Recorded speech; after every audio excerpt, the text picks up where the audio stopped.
Yep. Yeah. Okay, this is stories from when I was in Vietnam years ago, and I had become a medic and I was a conscientious objector. Finally, with all the groups, I was separated into the different units, and I ended up going with the cavalry unit over to Vietnam. And because I was trained as a medic, anybody that had medic training knew that they don't get a whole lot of training for what you feel that you're going to really possibly need. So I had a prayer that was God would take care of all my people for the year that we were over in Vietnam.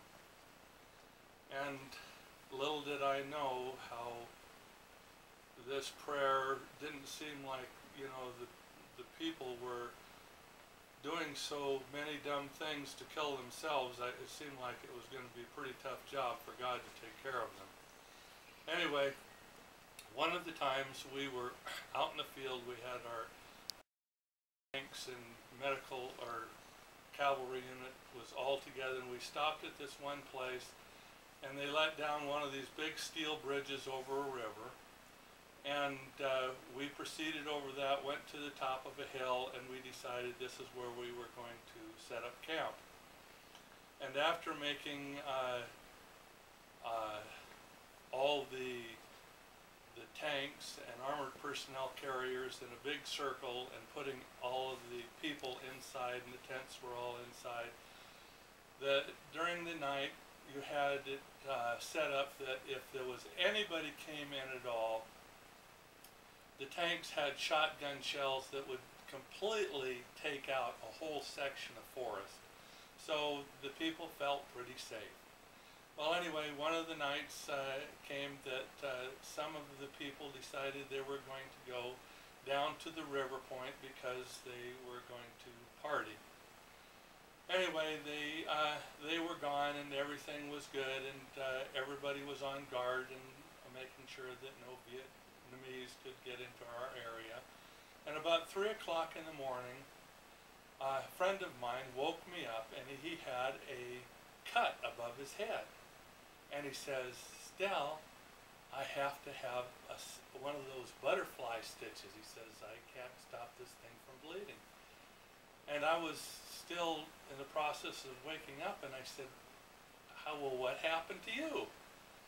Well, as he proceeded to tell me this story, I couldn't help but remember my prayer about God taking care of all these men. He said that he was walking across this steel bridge, and some of the other guys that were down there partying, they saw someone walking across the steel bridge. So one of the guys pulled out a grenade, popped it loose, and threw it at this guy on the steel bridge. Well, it hit him in the head, knocked him out. Now, if he would have fallen into the water, he would have drowned. But God was with him. He fell on the bridge, and the grenade fell off into the water, and when it blew up, the bridge kept it from killing him. So there's twice he could have been killed, but he wasn't. So finally he woke up, and he decided he had to get back to camp because his head was all bloody. So he walks into camp with all the security and everybody ready to shoot anything that was moving to come into camp.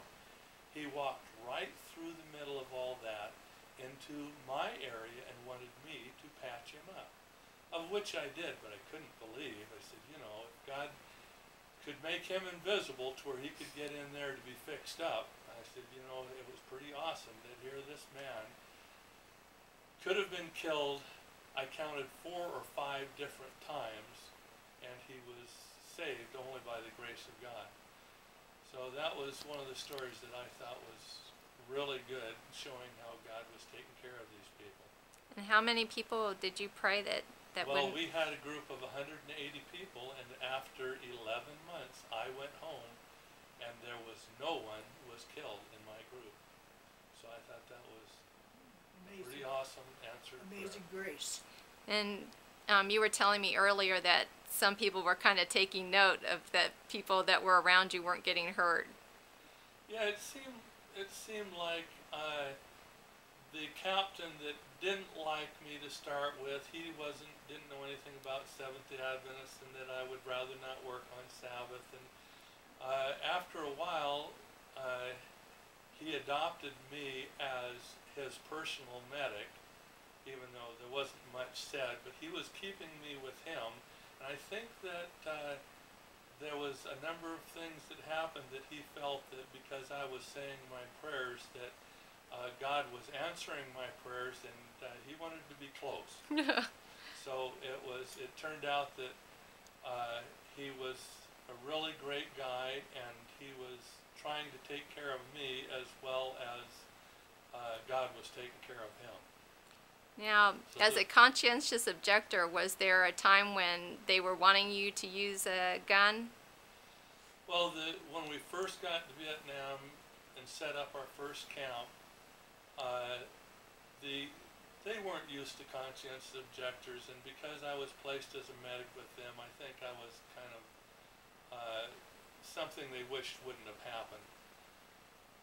The first sergeant, when they got a load of brand new M16s, he came to me and he says, you know, I want you to take this M16, you know.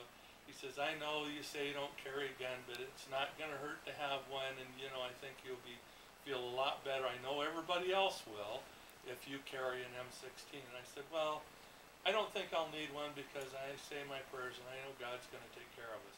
And he says, well, that's not going to get you out of guard duty. He says, I'm going to put you on perimeter tonight, and if you're not going to take a new M16, he says, you're going to carry a broom. And I said, that's fine with me. I don't mind. So that night I carried a broom, and the next morning he came to me and he says, well, you're not going to do perimeter duty anymore. And I said, well, why is that? I didn't go to sleep or anything. He said, well, no one else did either.